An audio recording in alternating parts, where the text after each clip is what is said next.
Hola, my name is Mary Lou and I'm joining you today from Melbourne, Australia.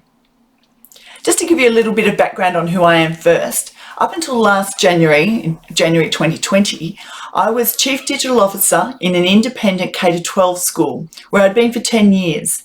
And prior to that, I worked in the higher education sector, leading a team of educators as we moved a suite of postgrad courses online.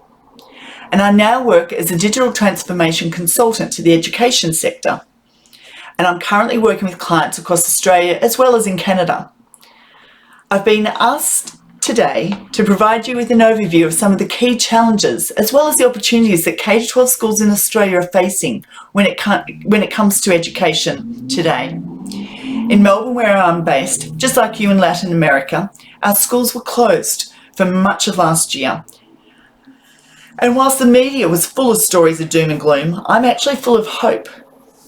My work has had me involved in global conversations with principals in Dubai, Switzerland, Mexico, New York, Sydney and Toronto. And I witnessed firsthand how this global pandemic has actually strengthened global partnerships. And this very session between my state of Victoria and for you in Latin America, I think is further evidence of this. The other reason I'm so positive is because when it comes to my field of digital transformation, we have leaped ahead by what most principals are saying is about 5 to 10 years. And this means that many of our plans for the next decade have now been accelerated and the future is actually now already here.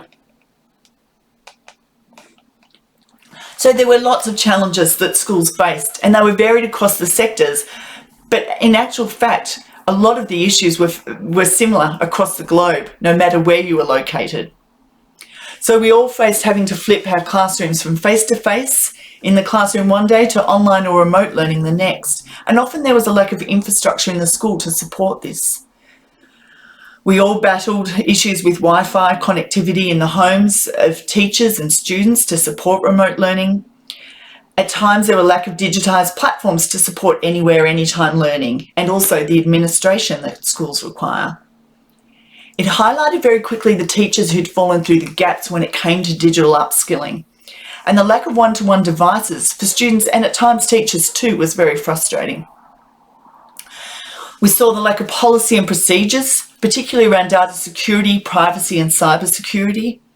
And there was panic in the media about the loss of learning and the impacts on grades and testing regimes such as PISA. When many schools did reopen earlier this year, they had students who were stuck overseas. And so that meant teachers found themselves now teaching face-to-face as well as online. Another very important element was how schools managed the human elements, the well-being of staff and students, and managing the expectations of parents. In the longer term, we face the challenges of managing staff who no longer wanted to return to campus to work. And then we had the schools that had allowed teachers to pick and choose their own platforms and modes of delivery during the pandemic. And now they are trying to manage the frustration and confusion that has caused as students have to navigate multiple platforms to access the curriculum and submit assessments.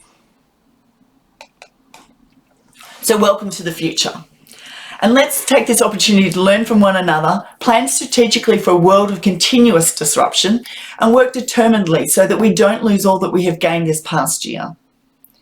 Digitalization in education is a process of change. It's where technology is used to enable new pedagogical processes and methods.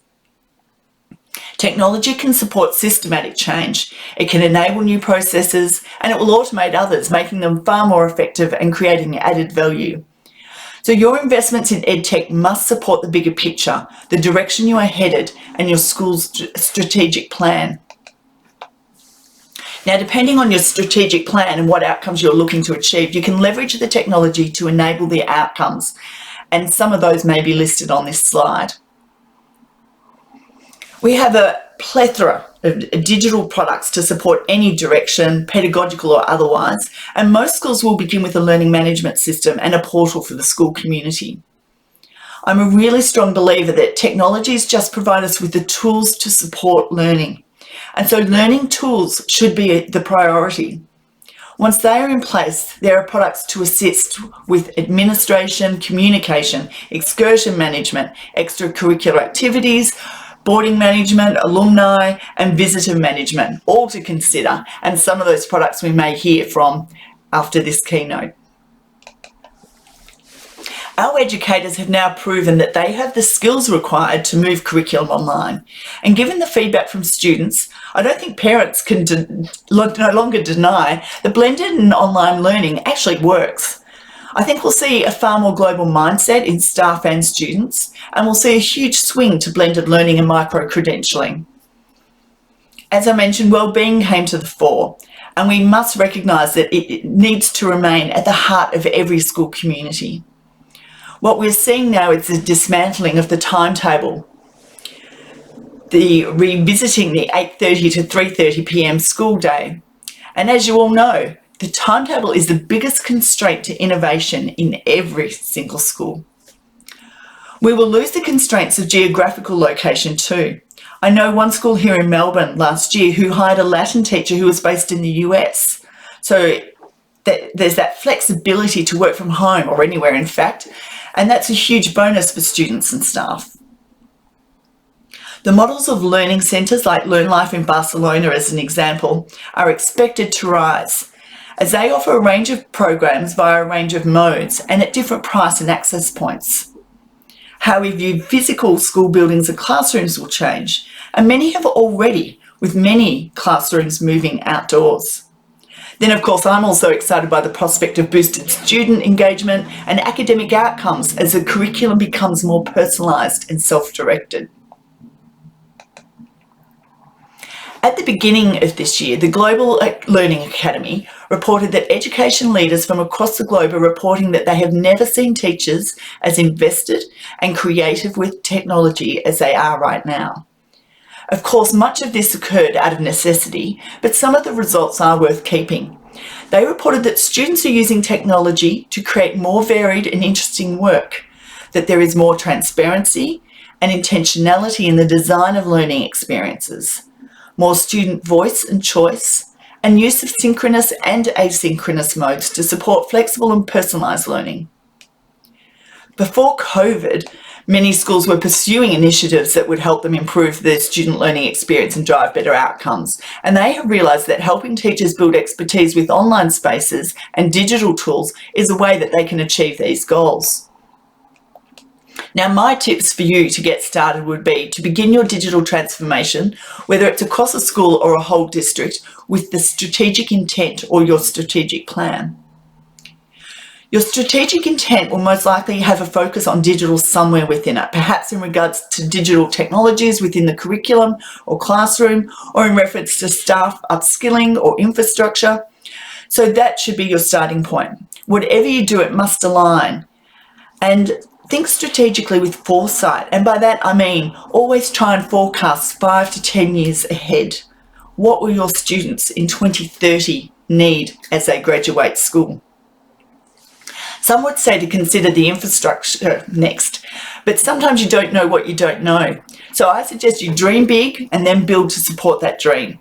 For economy of scale, you may work together at a group or a district level of schools, and that will leverage your buying power. Once you have an idea of your direction, start the change management program by getting buy-in from your stakeholders and community. Teachers and school administrators will need to understand their role in the transformation and how it will impact their day-to-day activities. They will need to be supported by webinars, training and surveys, and you might engage guest speakers to come in and provoke their thinking and provide exemplar case studies.